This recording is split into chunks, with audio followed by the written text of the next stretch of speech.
Obutambi bwa Dush ebyama bwino yenna Cephcoh amuleese njagala obeere nga weewulirako to the end ate tojja kubeera nga wejjusa. Abantu abangi balindiriire obwedda Dush bye yeesiga Cephcoh okubeera nga amuvuddemu obutambi n'ebirala bingi nnyo buli omu bye yeesunga okubeera nga awulira oluvannyuma lw'okwawukana ne Cephcoh byonna bikuleetedde maaso awo ogenda kubeera nga obyerabirako.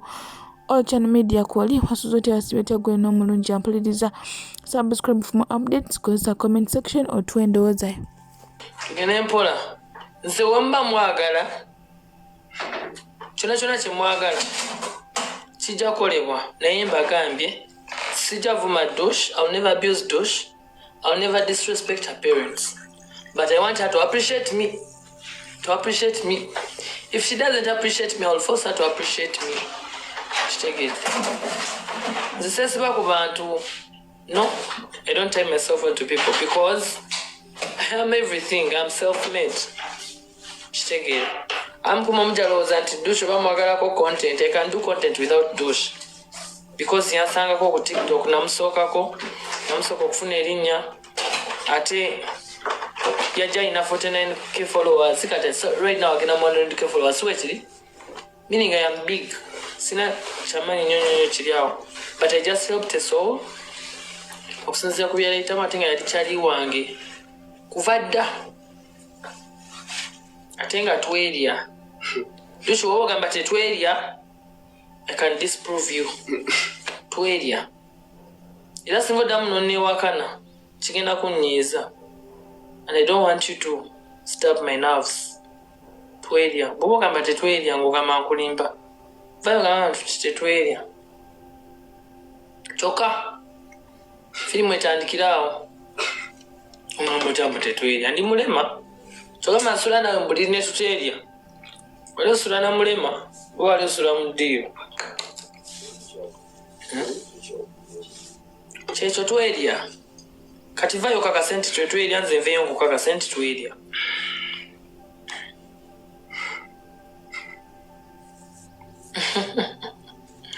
Twerya naawe mbumbu oyagala wa kifamire eyo kitiibwa mbu bagambe tewerya nange ndi mulema ebyo famire eyo byenzala wazala naawe ndi w'amaanyi lekerawo okunafuya abantu ndi w'amaanyi nnyo ate nina famire ya kitiibwa nnyo lwakuba nti ffe tetwesoma, we just look and keep quiet kubanga amannya tebagoogerera yeyogerera gokka. It's okay. Sikulinako buzibu sijja kuvuma naye ekinyiizizza kugamba mbu tetwerya mbu ate owa famire y'ekitiibwa byebiki ebyo. Kyokka bwewerya nange zaaba kuggyeko embuzi mbamulema mbamazi babaletera abantu namu okunyiiga ne bakola ebyo bye batandikoze. Kati naye tusolabisa mutetwerya kale batwere nga twerya mbisirikire kale nkulabisizza woba ogamba nti kale tuba twerya kirabisa.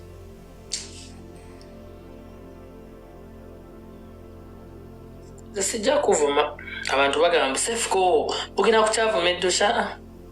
She's my friend, she's my best friend. Tweraba dda naye Dush tasobola kujjawo n'agamba mbu nga bwe twerya ddi. Carlos, when you know what I do on a live, I remember not a way. I quit in bad.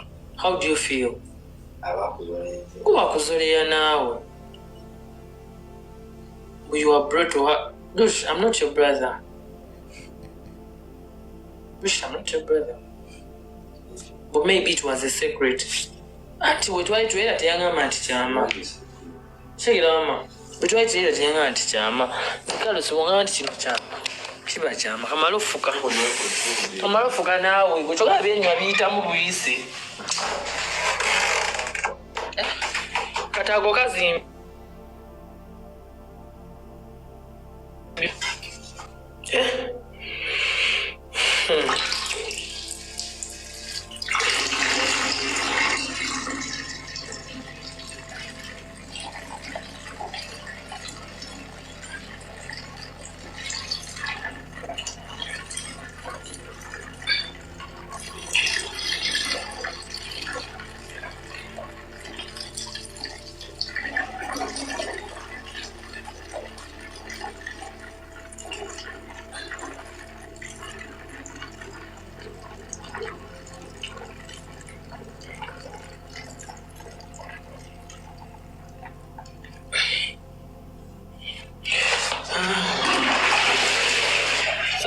Dush is on live right now. It's okay, let her be live. Me, I was there for her. And I've been there for her. So, in case of any drama, I'm ready, and I am super ready because I expected this bag of Yokunya. Yeah. Shegena. Mulekera okwegana abantu and stop pretending as if you ate by the way mulekera okwefula abantu abalungi nga ate muli bilala. Be real, Kevin. Let us stop living a pretentious life. Mushtegera. Because you have a family, what mbuno okole ebintu mu in broad light or ekifaananyi kirala. Kati okwera kibi. Bible yaleganyeko omusajja n'omukazi okwegatta.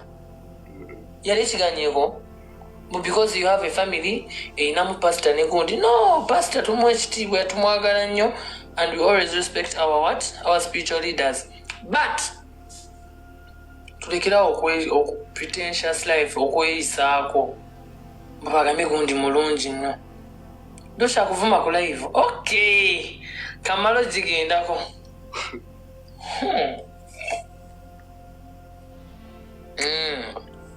Kamalo ekyo Kevin kyobulijjo kyenjagala akolese anvumme nga yalutandise.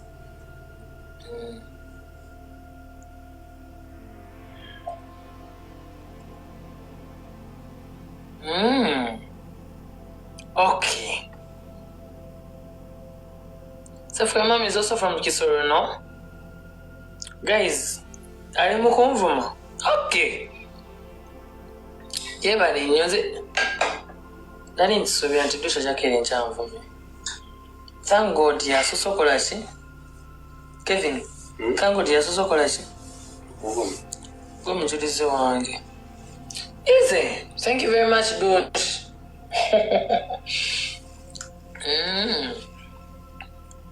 Dush, katika nkubulira ekintu kimu.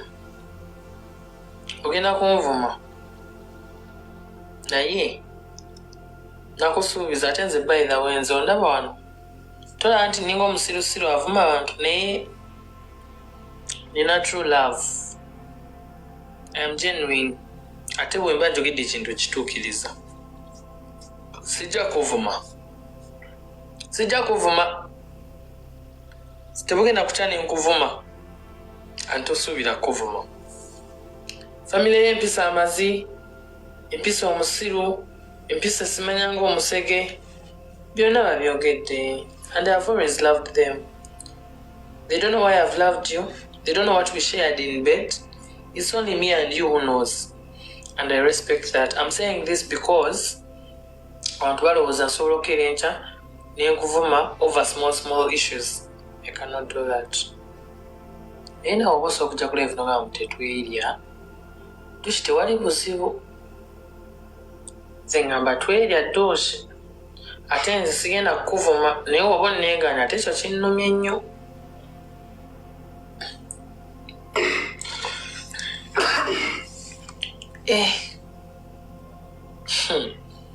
Kale. Somebody saying prove. We don't have time to prove you. Yeah. But it's meant omufumbira munanga asobola okunvaamu. Ate nsaba Katonda onkuume nga nina empisa Dush neme muvuma. Kuba ensi yonna erindiridde ekintu ekyo muvume. Naye sisobola kukola ki? Kuba natandika okwera ne Dush nga tukyali ku ssomero. Tweridde wano eno ng'ali mu bufumbo. Tweridde wano eno nga nange nina wano omuwala Jobi. Teyajjanga wano eno nga bajobi bwe bali. Byonna tubikoze. Kati yalabanga ekiswaza. Nze nga sirabanga ekiswaza. Kyagamba ye talina history.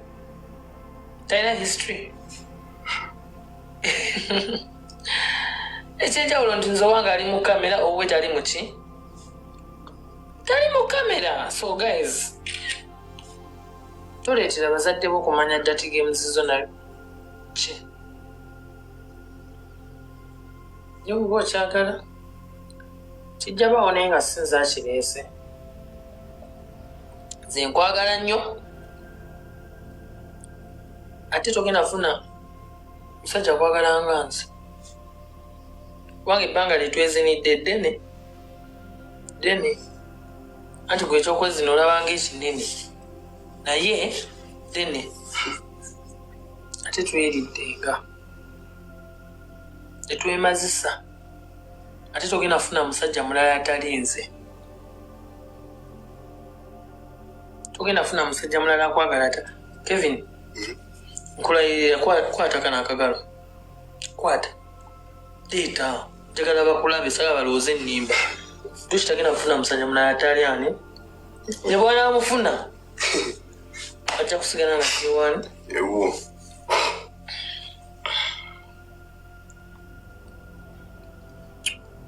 nze mutuufu sijja kukuvuma naye nze wuwo gwevaayo ogamba abantu nti kale wandabye ejjo kasi mwegaana abasajja nkirabye leero ate bangamba nti Dush ajja kwegaana nempakana naye omwana tatidda ngambye nga bwetwerya ddi Kevin Dush muganda wange okwebaka naye netuteerya yanzaala lwaki tuba tetwerya mulabye leero best friend wange nti yambuulirira enjiri nememukwata kuwo oba ekyokwerya bayibuli tekikkiriza bannange ensonga z'omutima tuziggyemu abazadde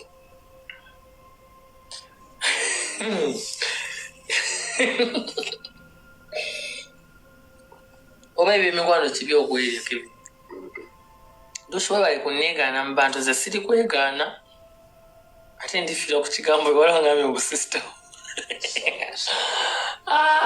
Dush nkwagala nnyo nze tebuli kya nenkuvuma tebuli kya nenkuswaza tebuli kya nenkwegaana nga gwe bonneegaanye bw'atyo nno Goliyasi ani yeegaana Yesu Judas the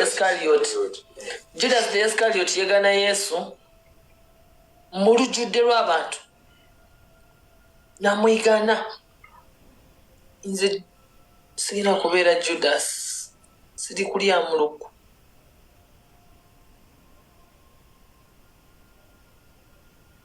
wagaye mbolimbolimba tewamulya bano balina ebyabwe biba bano bitegedeke biri naye tebigenda tuukirira gowena agamba samulya it's okay gowena agamba mbu twali tusula babiri ngaono atunula eno oli atunula eri it's okay gowena agamba mbu bannange wamulya kabuzi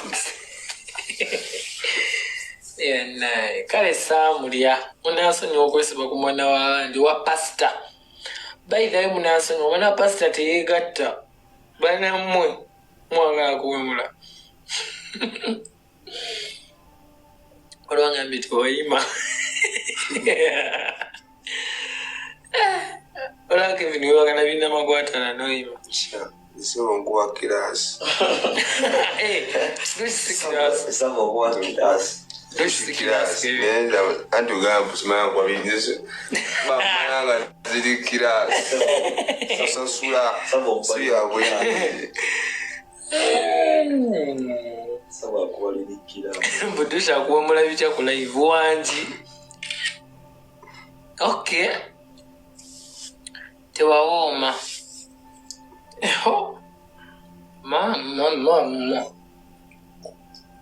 Anyways, ekituufu kiri nti nze family ya Dush njiwa ekitiibwa sirikira enkya nengiyisamu mu maaso naye kyenjagala bategeere ensonga z'okwagala ziba za mutima nti omuntu waba asiimye omuntu we ne bwaba mulema tososola ne bwaba ki tososola ne bwaba mwavu tososola kubanga omuntu aba akoze eki tosalirangawo omuntu wakwagala kitegedde kyekyo ebirala background noise just sagala muntu kusosola kuba kyannuma Kevin bwenkene njange oli kyali wange obanga ofunye mukazi wo mama wa Nahiya n'omuwulira ng'agamba nti oli musi n'akuvuma kale how do you feel?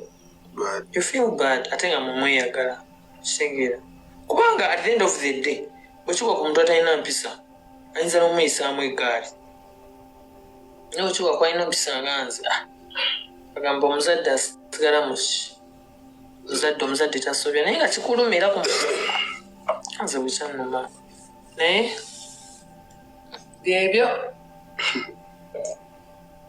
manya abakola obulungi tetusiimwa naye alhamdulillah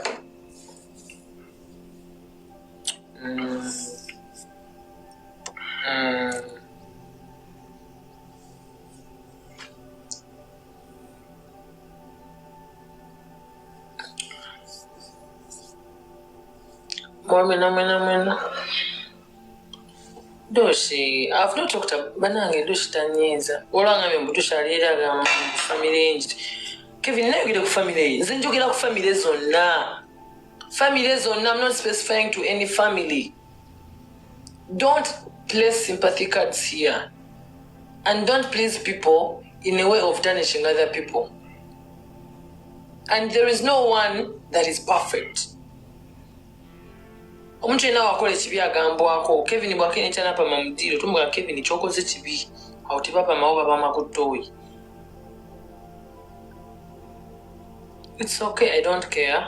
Oba munchawe ekituufu kiri nti akola obubi agambwako akola obulungi asiimwa. I played my part. Munjagaliza bingi nvume Dush. I've not abused her. And we shared a lot. I've done a lot. Nange ndi muntu. Stop judging people and stop crucifying people for nothing. Omuntu wakola obubi nga mugamba mwakola bubi. Omuntu wakola obulungi nga mumucrucifying nga mumusasula bubi. Kati simanyi omuntu wakola eki really? Omuntu wakola eki? Zinjagala ote video ng'ogamba Cephcoh yavumye family ya Dush nti kino. The fact is mu family ya Dush mulimu omuwala oba ayina bw'ayita Dush oba ba sister we oba ba auntie we. Bamuyita Majo omuntu mubi. Dush oba family member omugambako bati omugambako nze kamugambeko omuntu mubi nnyo. Omuntu alikinga privacy y'abalala aba mubi. Akwata audio za family nazifulumya. Ebyama bya family nabifulumya. Yagenda nagamba abantu mbu ngenda kukola ebibi biki ngenda kukola ebikyamu biki. Sikutusangako obuzibu. Majo olwokubanga yakulira ku kyalo kye nakulirako tekitegeeza nti amanyi nnyo. Majo yandabanga bulabi. Tamanyi nnyo. Tamanyi nnyo. Naye Majo okutandika okunjogerera ebingi Majo ajja kunjogeza bubi. Majo mumanyi in and out. N'emirimu gye yasookanga okukola nti manyi nga tanayingira na church. I can even prove enamba ya watowato njiina.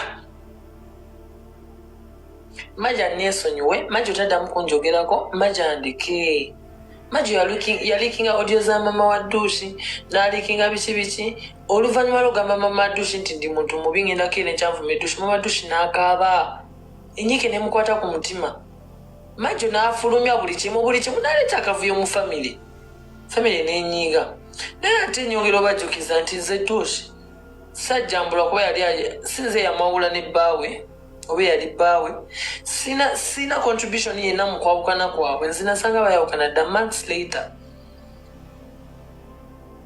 Ne nnyingirawo ne nkola omulimu gwange. Temumanyi bye nakola. Kitegeera.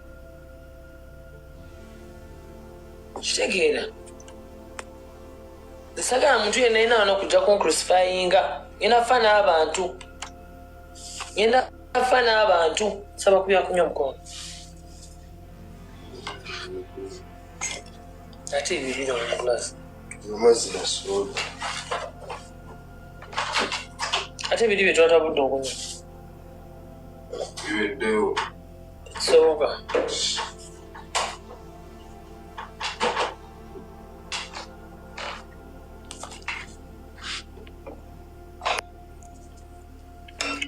Hey.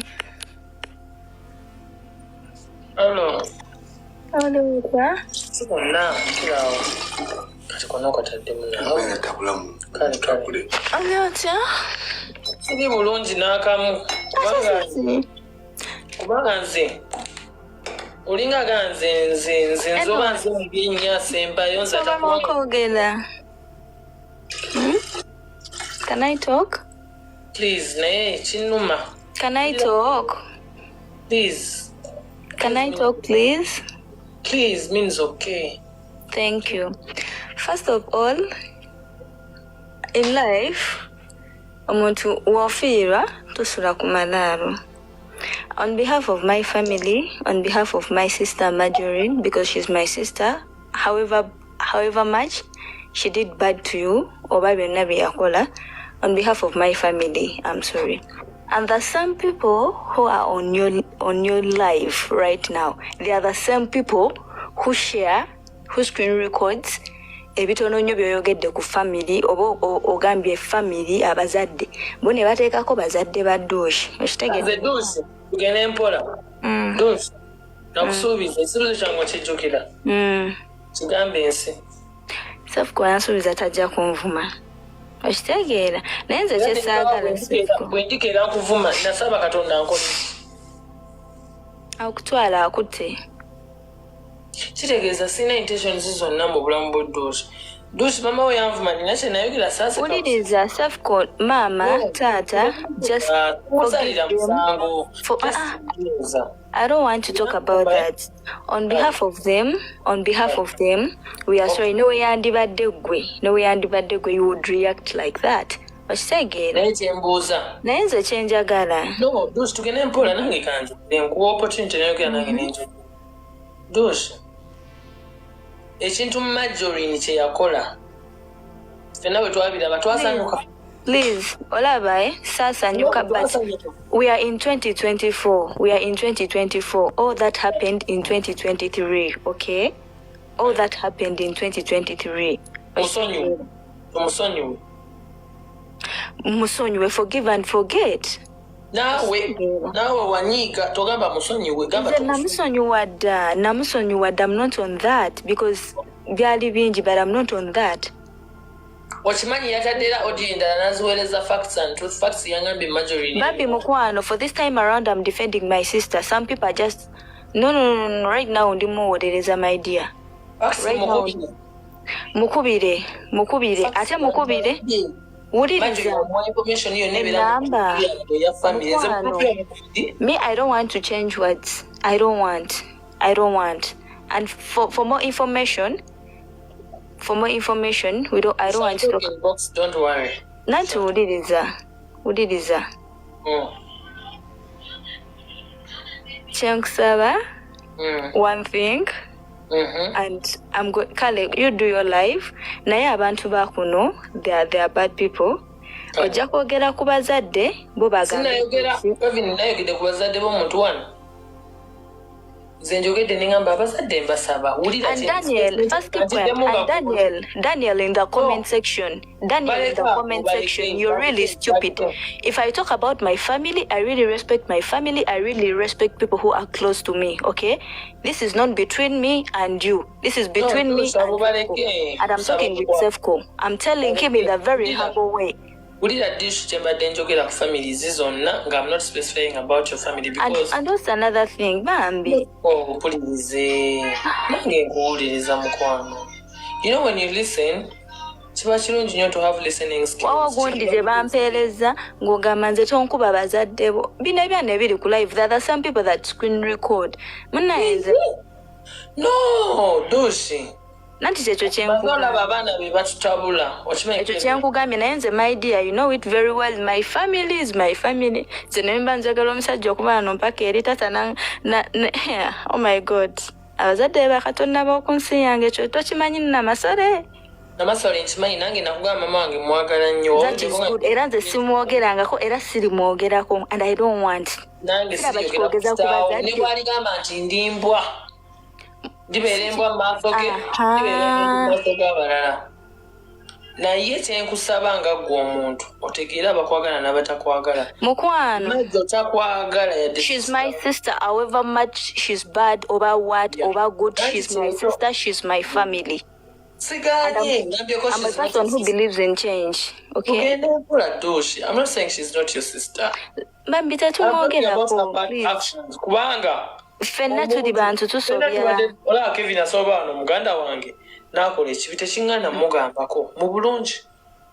Tewali buzibu, fenna tuli bantu tusobya mukwano naawe osobya. Ngambye tasobya kati nanti twamwogerako Bambi ze banaye bigana kundeetera bizibu in my family. they're just causing. Bambi, don't talk, please. Okay, respect my sister. Olusa lukyagenda ddala mu maaso era jjukira katandika butandisi wenda okutuusaako parts zonna era ngenda kubanga ebisigadde mbikuleetera mu part 3 olw'obuwanvu bwa vidiyo byonna olutalo lwabadde lw'amaanyi. It was a night shift era ng'abantu bangi beebase, so wendi okubibatuusaako mwe ababadde mwebase. Nneeyongera okwebaza okulaba vidiyo zange to the end ne mulaba obulamu nga temubuskipinze emikwano ndi musimu. Saba Katonda bakye musinga okwagala. Kozesa comment section etuwendoozayo kusinziira ku bulayo vidiyo okuva gyetandikidde paka gyesembedde. All channel media ko kyali subscribe for more updates, like, share and comment. Tubalabire okunyiga notification bell obenga notified bwe nteekawo vidiyo empya.